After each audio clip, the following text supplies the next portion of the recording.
Good morning, ladies and gentlemen. We'll take Bustillo versus Bustillo first.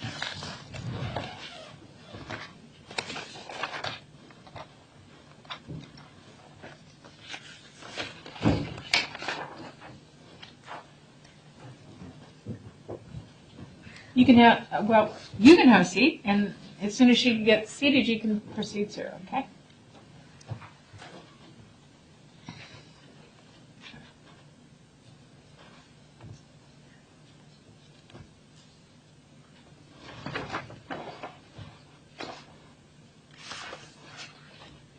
Good morning, Your Honors. Good morning. Todd Bustillo, appellant in this particular appeal. Okay. I don't believe the Court of Appeal, I believe the Court of Appeal is familiar with this case. We had oral argument on another appeal last year that kind of intertwines with this particular one in a way, and I'll get to why that is. It is not unusual sometimes for us to see family law cases because there a couple times because there are sometimes appealable orders during the course of the case. So Correct. We have seen this case before. And this is one of those orders. This one's a little tricky. They're asking to dismiss the order because, number one, they're saying it's not an appealable order. Okay. If you look at their argument, they're citing the one final judgment rule. Okay. I don't think that applies to this particular one because the case law supports that interim attorney fees orders are appealable. Okay. And if you look at the case law that I cited on page 5 of my response, and I won't read it out loud for you, but I'm pretty sure the Court of Appeal knows that interim fee orders are appealable. Okay, when a court renders, excuse me. They also raised the notion that your appeal is untimely, so you might focus on that issue. Okay.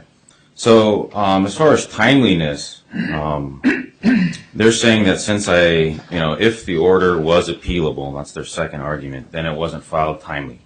Okay.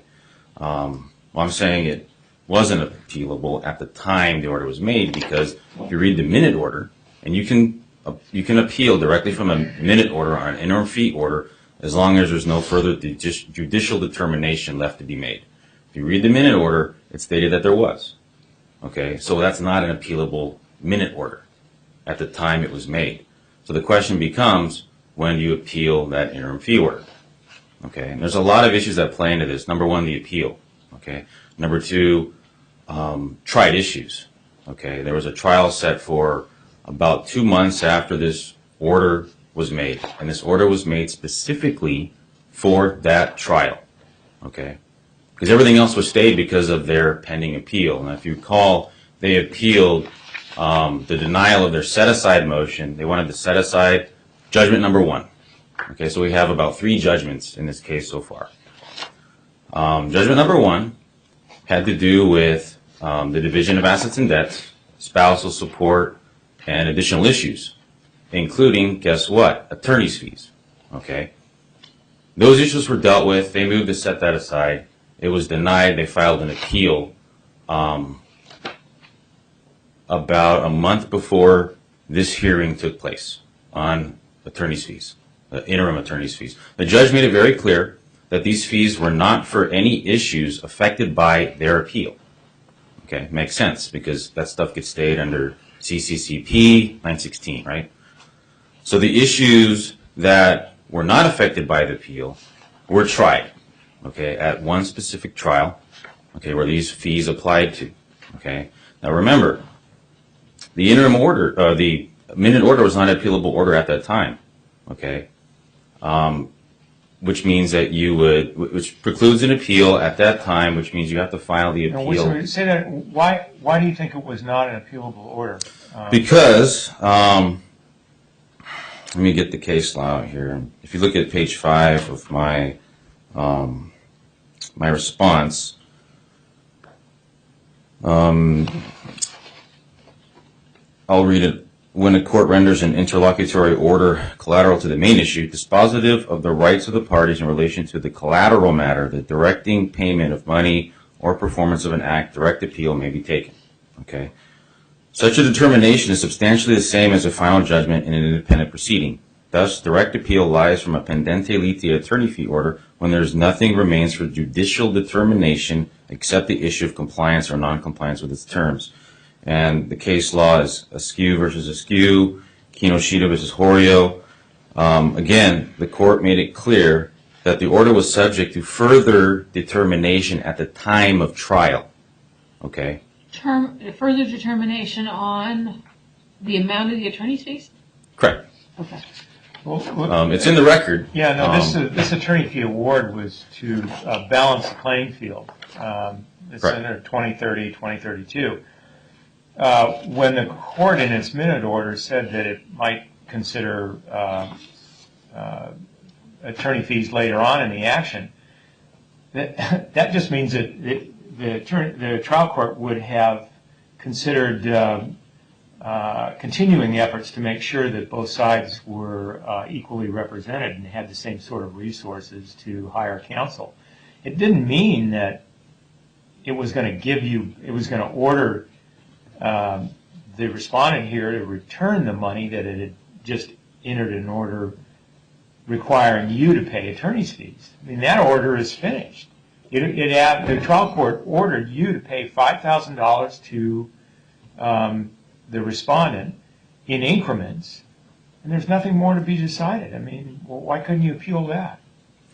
I was represented by counsel, and I asked, hey, is this an appealable order? They said, no, it's not appealable because it states that it's subject to further reallocation, readjudication, redetermination at the time of trial, which basically means further judicial determination.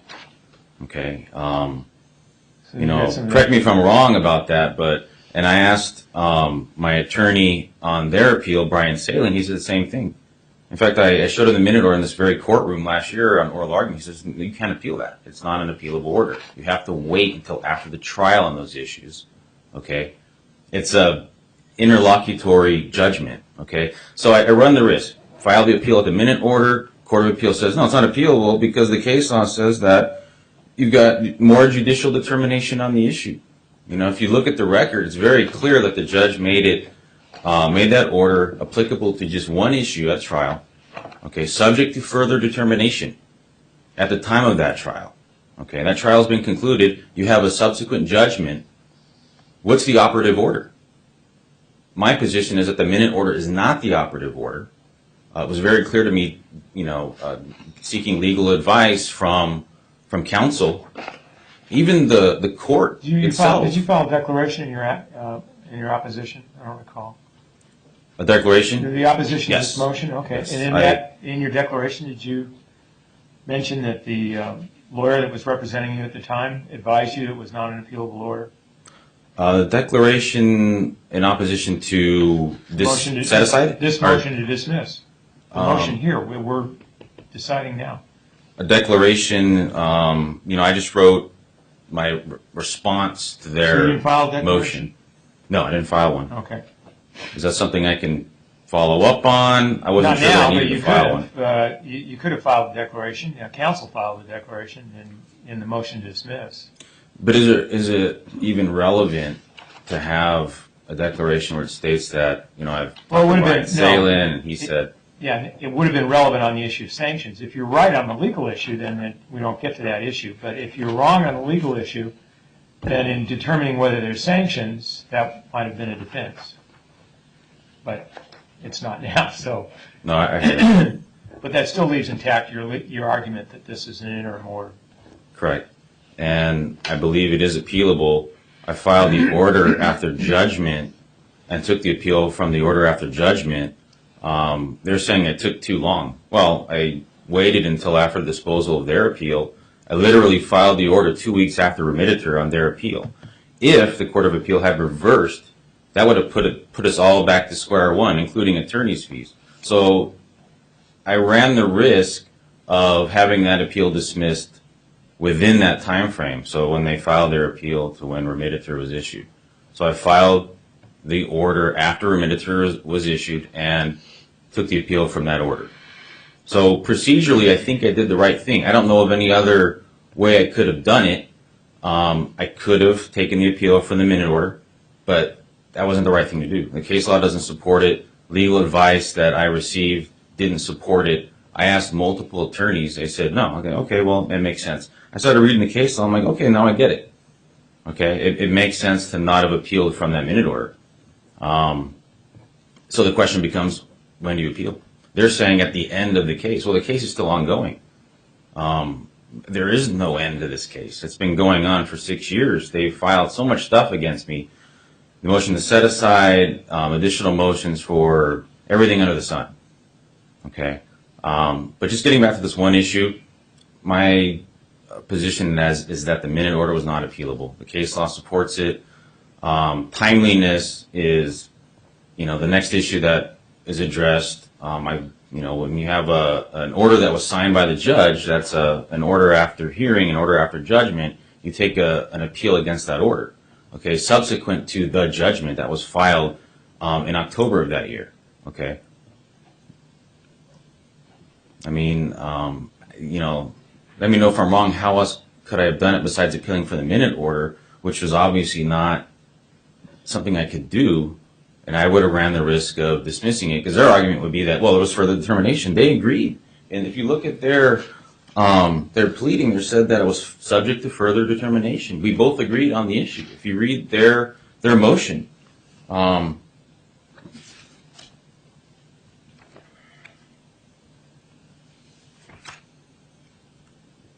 they're stating that it's not appealable because in his interim fee order, not subject as a final order, as it is clearly outlined by the court, will make adjustments to this attorney fee award at the time of trial. So we both agree on the issue. There's no question there. They stated that is what it is, and I responded, well, okay, I agree. Okay, that wasn't an appealable order. Are they wrong? Am I wrong? Are we both wrong? That's the question. And if we're both wrong, I think we're both right. Then the question becomes timeliness. Okay. And as far as sanctions go, I addressed the issue of sanctions as well.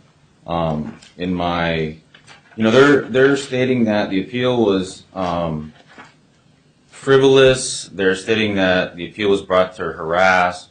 Procedurally, I think I did the right thing. I took the course of action I thought was procedurally correct.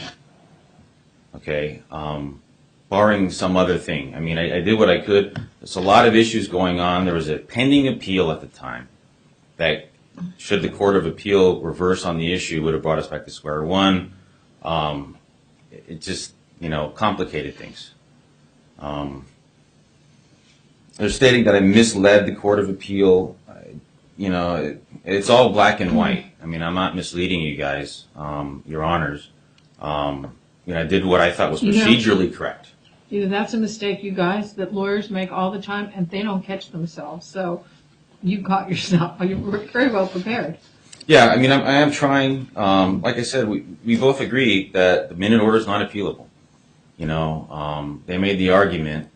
I think she had might have filed a declaration with that as well, stating that it's not appealable. If you look at the Flaherty case law that I quoted in my opposition to the sanctions issue, okay, because they're saying that I'm refusing to withdraw my appeal, that I should be sanctioned because I'm not withdrawing it. Well, procedurally, I think I did the right thing. So why would I withdraw it when not appealing that minute order was the only option I have? I wanted to, but I was advised not to do that. And you've used all of your time, but because of the questions, I'll leave you some time to reply. But is there anything else you'd like to say now? I think I covered everything. You guys have my opening brief. I'm sorry it's kind of long, kind of new at this thing. I think if you look at it, it's not that complicated of issue. I know there's a lot of complicated issues out there, and I don't envy you, Your Honors, have to go through this. If you do find that the minute order was appealable, then I'm wrong, she's wrong. My attorneys that I had to have two separate attorneys, Ann Thompson for trial, Brian Salen for their appeal. They were wrong. everybody's wrong, and it'd be interesting to see that put down in an opinion or in a reason. But that's, as far as timeliness goes, it was filed within 60 days of the order after judgment. So that much we know is true.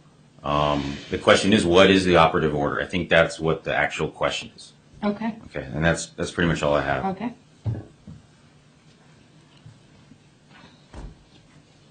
Sit here. You can go sit right there. See it right there, and then you'll get a chance to reply. Good morning.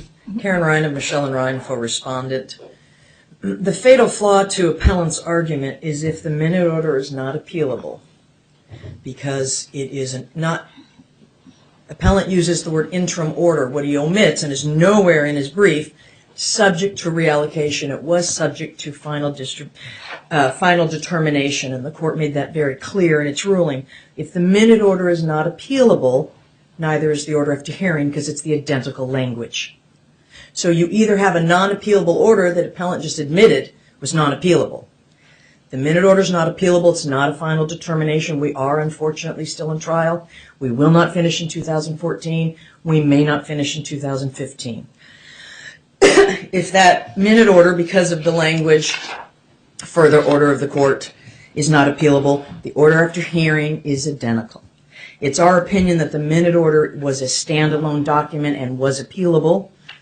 And what Appellant did a year later was send an order after hearing that had not been invited or requested or ordered to the court for signature without copying my office, so that I couldn't object at the time. So he was able to bring forth a year-old order, get it signed, and then file this appeal. This appeal has no, it's not properly brought, it's not timely brought, it's not an appealable order. The Appellant misstates the record in several places. Obviously, one of the more significant, in my opinion, is that he indicates it's an interim order, which is appealable, but he keeps omitting the part about subject to reallocation, distribution, redefinition at time of trial. That's nowhere in his brief. He also tells you that it was a one issue for trial and omits that no. He takes the language of what the court said and actually omits the part about this was for child custody, child support, and attorney's fees. Has nothing to do with what was on appeal, has nothing to do with the judgment. That's all a red herring. This was... So this boils down to, if the minute order is appealable, then this appeal is untimely. If it's not appealable, then that's exactly... you're going to lose your motion. If the minute order is not appealable, then the order after hearing isn't either, because they have the same language. The issue of attorney's fees has not been completed. We've had 2 interim orders for attorney's fees. By the way, the second one... So then a dismissal is warranted in any event, either way. Correct. Because it was either should have been appealed from that minute order, but if it's not appealable, it's not a final order, neither is the order after hearing. The language is identical. And the issue is still pending in front of the trial court. Right.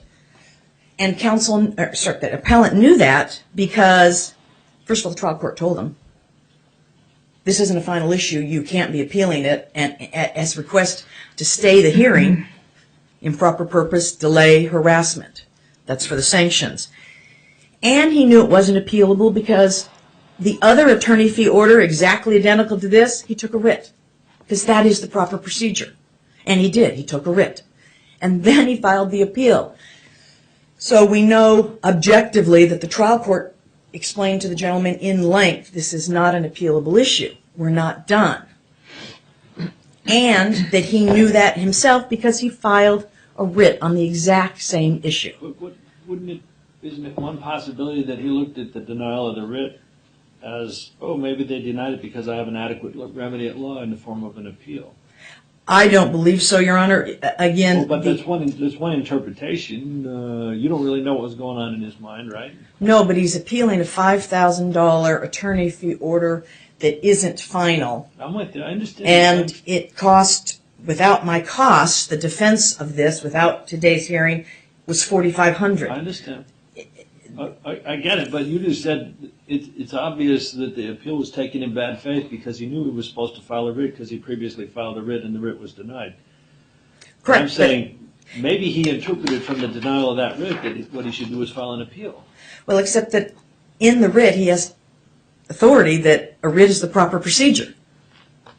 So he would have to have cleansed his mind of everything he learned or wrote in the writ and start over again. And if the fact that he so misstated the record wasn't there, he doesn't tell the court. If you read in the transcript on, I believe it's page 8, the court very clearly says the issues that I'm awarding fee on, and I want to make sure the record reflects this: the ability to adjudicate child custody, visitation, child support, and the unadjudicated assets. He deliberately says in his brief the only issue was the unadjudicated assets. He said that again this morning. Nowhere will you see in his brief the words custody. Nowhere. Nowhere in his brief will you see that the order said, as the court said, subject after his client, his attorney at the time said about the attorney's fees on page 23 and 24. Just to be clear, this is, for lack of a better term, subject to when you set adjustment. So if the court, and the court says reallocation, reassessment, redetermination, not a final ruling, not until time of trial, that is nowhere in his brief either.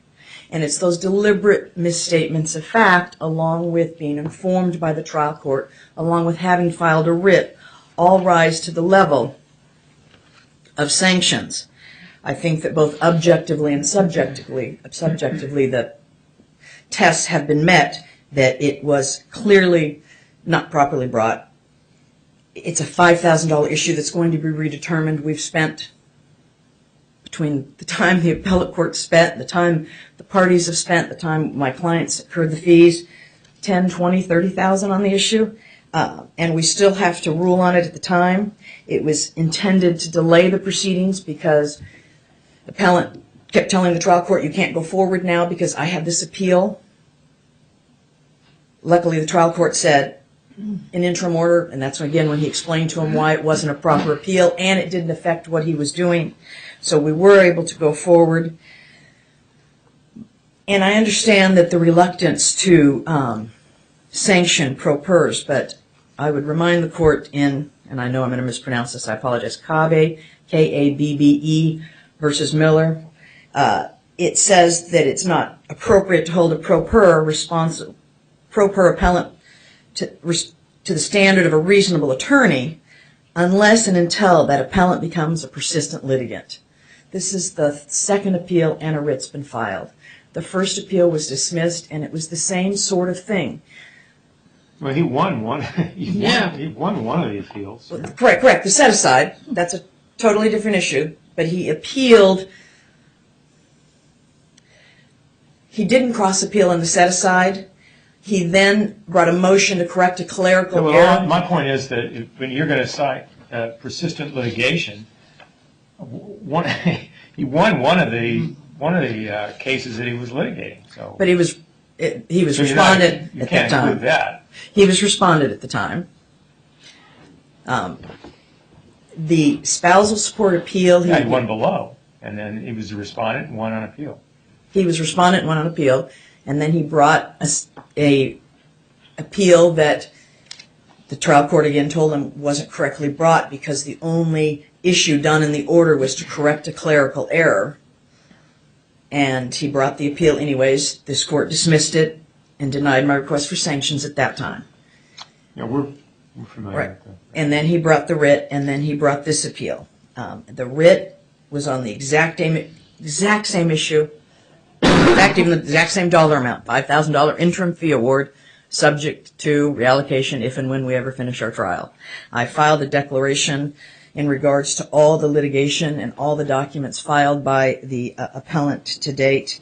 The totality of the evidence, the misstatements in the record, the going forward on an issue after having been advised it wasn't properly brought, and having known because he did the points and authorities in a writ, I think it all supports the request for sanctions, Your Honor. Okay. A very brief reply. Sorry. It's okay. Yeah, I'll try my best. So she just got up here and said that the minute order was appealable, conflicting what she just stated in her opposition or her request to dismiss. Okay, I'm sure, assuming you guys caught that. So she's changing her position on that issue. Yeah, the court said the minute order wasn't appealable too. It's in the record. Okay, the court's position is that interim fee orders are not appealable. That's wrong. Okay, I mean the case law supports it. It's in the record that he said that. Okay, and he said the only way you can appeal an interim fee order is with a writ. It's in the record. It's in my writ. It's part of the transcript. So I filed the writ. I really think that I should have filed an appeal on that one particular order. Okay, but the judge advised me to file the writ. I filed the writ. Alan Schroeder, the same issue, different circumstances. He was up against a custody trial. That's why I think my writ didn't pass, because I wasn't up against the custody trial. The custody trial had already passed. Wasn't considered an emergency, but then I lost my window to appeal that particular one. So I'm out of luck there. I don't know what to do with that, but that's a separate issue.